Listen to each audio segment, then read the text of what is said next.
The technologies that are coming through are amazing. Every day there's something new, and those will impact on the whole of the value chain.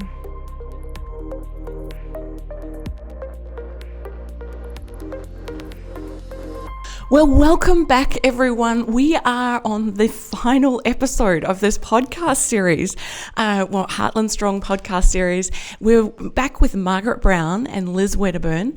Margaret and Liz are both with AgResearch. Margaret is a social scientist and co-editor of the Heartland Strong book, and Liz Wedderburn is a principal scientist at AgResearch. And if you've just joined us, these have been a series of podcasts based on the book Heartland Strong, How Rural New Zealand Can Change and Thrive. And if you've just joined us for this final one, you'll get a sense of the future, some of the challenges ahead, and feel free to head back and listen to some of the other episodes, because it's basically designed just to give you a bit of a snapshot of what's in the book and the work that's gone on over the years in this area of resilience and change. So, welcome back, Margaret and Liz. It's great to have you. So, Liz, can you tell us a little bit about the main challenges that you see agriculture as facing? Hi again. I think that the challenges cross multi-dimensions. So they're economic, they're social, they're cultural, they're environmental. And so often we'll hear about each of those areas in isolation. But of course, communities have to deal with all of those coming together at once. So I think really looking forward, volatility is one of the key words that we would probably use. Volatility in markets, volatility in weather events, and the ability to cope and build resilience to those is going to be very, very important. Some specifics are around, particularly nationally, the policies around water, carbon, land use. They're going to be, and they're here already, but if you overlay market volatility and climate volatility over there, then it's about how are you building resilient systems that allow you to deliver for the community policy requirements and taking into account that volatility. Globally, what we're seeing is, again, concerns around the antimicrobial viruses antimicrobial coming through. We've just, they got coronavirus now, which we didn't have at the last 2 months ago. And it's been impact on the agricultural sector, as well as the health sector, obviously. We've got a lot to deal with the increasing population and the fact that that's going to occur in sort of Asia, Indonesia, all of that area there. We're going to have a big increase of population, around about 2 billion of progress by 2050. So how are we feeding those people? A lot of those people will become more wealthy and so more discerning, and therefore hopefully willing to pay for a higher value product and looking for different protein sources. So again, what does that mean from New Zealand's perspective about the direction that we want to take our food systems in, whether it's high value horticultural, plant-based, or whether it's ruminant-based animal protein. So those are things that we have to think about. The technologies that are coming through are amazing. Every day there's something new, and those will impact on the whole of the value chain. And so as we're looking at agriculture, it won't just be at the farm or the grower scale. It's actually how are those people connected right through to the consumer in Hong Kong, London, Paris. And what will that mean then for rural communities? Because if you can do a direct transfer, what does it mean? What opportunities for rural communities to help them with things like retention of youth? Because again, one of the key things is about how will you retain youth in the communities, and how do you ensure succession occurs in a way that will help that? So what will we be creating in those rural areas that will give value-add business opportunities for our young people. So I think I'll leave it there, Denise, and I'm sure Margaret will have some things to add. Yes, Margaret. Any other challenges, and how do you think they're likely to affect rural communities? Thank you very much, Denise. I totally agree with Liz. The word that comes to mind is volatility. And Liz has just outlined a lot of the volatility at the global level, but that's going to filter down to our rural communities. And I think over the next 20 to 30 years, we are going to see some communities are going to continue to decline. They are not going to be able to adapt for a host of reasons to this volatility, to this ever-changing. Some will, sadly, continue to decline. And that will look like, as it has for the last 20 years, it will start with things like our young people leaving, and then our schools start to decline, and then you lose the school, you lose the local shop, etc., which we have already seen. So I think some of our communities are just not in a position at the moment to be able to thrive. Other communities will thrive. We've seen that in the past 20 years, and I think we will continue to see that. And they are able to thrive because they have built up their resilience, usually consciously. They will have sought help. They will be changing. They will often have a charismatic leader in their community who seeks that help, who drives the change, and is able to take up the opportunities. There are lots of opportunities. It's not gloom and doom. The opportunities are there. It's just enabling communities to be able to take advantage of all the opportunities that are there. And they will survive, and we will see changes in our communities. One of the big issues that we talk about in the book, and Liz has alluded to too, is our young people, is both attracting and retaining them in districts, in our communities, not just on farm, but also in all the support services that support our rural communities.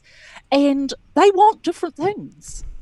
Not what we had as young people in rural communities. They want new things, the technologies and things like that. And we need to be looking closer. What do our young people need and want to come into these communities, work in these communities and help them thrive? And I see lots and lots of opportunities there. But I also see that we need to help rural communities more than we are at the moment. Get the information, help with how to form the actions, etc., to help them thrive. Look at all the good examples we have of rural communities thriving around New Zealand. It can be done. We do need to help more. Mm. And so, Margaret, what do you think that the implications are for policymakers particularly? Because they tend to influence some of these things, or at least have quite a big say. So any words for policymakers based on what you've said? Yes, indeed. They do have a big say, and we are seeing that as we come, of course, into the, as Liz talked about, the water policy, the zero carbon, etc. They do have a big say. But what I would like to see more of, and I think is imperative for rural communities to thrive, to attract employment, to keep their heart in their communities, is policymakers need to think more about the possible impact, consequences, and unintended consequences of their policy on rural communities before they put it in place. We have seen in the past a lot of policy has been rolled out to that affects rural communities with very little, and I'll call it rural proofing. That is, what are the likely impacts of this policy on rural communities? And doing that work up front. In fact, Damien O'Connor rolled out I think it was just a recommendation that all policy decisions be rural proofed. He rolled it out last year and put out guidelines. There is a person in place to help government with rural proofing their decisions. And I think fair to say it's not easy to rural proof, and that some of our government departments are struggling with that. But it must be done so that we don't roll out policy and then say, oh my goodness, we didn't realise that was going to happen. And then often it's too late to roll it back and, change the plan. Yeah, and often So the that's implications. what I would say to policymakers. But the other thing I would say, Denise, as well, is that I think that there still needs to be more research done in this field. We did a lot. As we said right in the beginning, one of the things we wanted to do was to bring New Zealand-based research on this subject, on rural resilience, which we did. But we would have liked to have spent more time on actually building, how to build it. We did a lot of work on it, lots of case studies, but there was more to be done around measuring and actually working with communities on how to build it. As I said, communities need help. Seems to me it's both ways. Provide it. Yeah, absolutely. Liz, what about you? The implications for policymakers, given the challenges that you have outlined for rural communities? I think the important point that I would make would be around diversity, ensuring when policy is conversations are being had that there is an inclusion of different diversity of opinions, different diversity of options that are available. And so therefore the policy in isolation away from the actual communities on the ground, I think, would be not so successful. So partnerships with communities and helping with identifying what is required from a community perspective. I think also the dynamics of communities and therefore what are the indicators of progress. So some time spent on, again, having a bit more community-centric to get a sense of what are the indicators that are important to them, because they may be quite different to those that's sitting in Wellington. And so making sure that we're measuring and valuing the things that communities value, and helping to direct policy towards enabling those communities themselves. I think the other thing would be very much around adaptation and learning, so ensuring that policy has built in flexibility to deal with the volatilities, and that there is an opportunity to learn from experiences and to build that somehow into Wellington's thinking with regards to what does the actual knowledge that they require to help them with the policy making. So yeah, those would be the 2 points: diversity and making sure we have the right indicators. And I think it's interesting because they talking about well-being indicators rather than just GDP actually reflects much more what communities are valuing. Definitely. So if we've got policymakers listening and particularly research funders, as we head into the future, Liz, what would you be recommending that we focus on for this in this area of rural resilience and change for research? Again, I would really push for joined up thinking. So not having silos with people thinking about what will we do around land erosion or what will we do around water quality. It's actually having those much more joined up, and also looking at the huge opportunities that the primary sector has in added value, and looking at ways whereby those can be embedded in the communities, whether the local businesses or not. So understanding what the enablers of that behaviour would be from a research perspective, I think is going to be quite important. And so again, resilience, it's resilience to by whom, to what, So again, we've talked about those multiple drivers. So therefore there needs to be a response which is a systemic response. And that's, I think, where we need to do some more research in that area. Nice. Margaret, anything to add in that research space? No, I think Liz has captured all the things I would say. I would just reiterate Liz's point, the importance of there being integrated research, because farm communities, just like a farming system, they're all about a system. They're not just about one component, as Liz said, if you're thinking about, for example, erosion. It's all about a system. That is one little piece of it. And you change one part, it impacts on another part.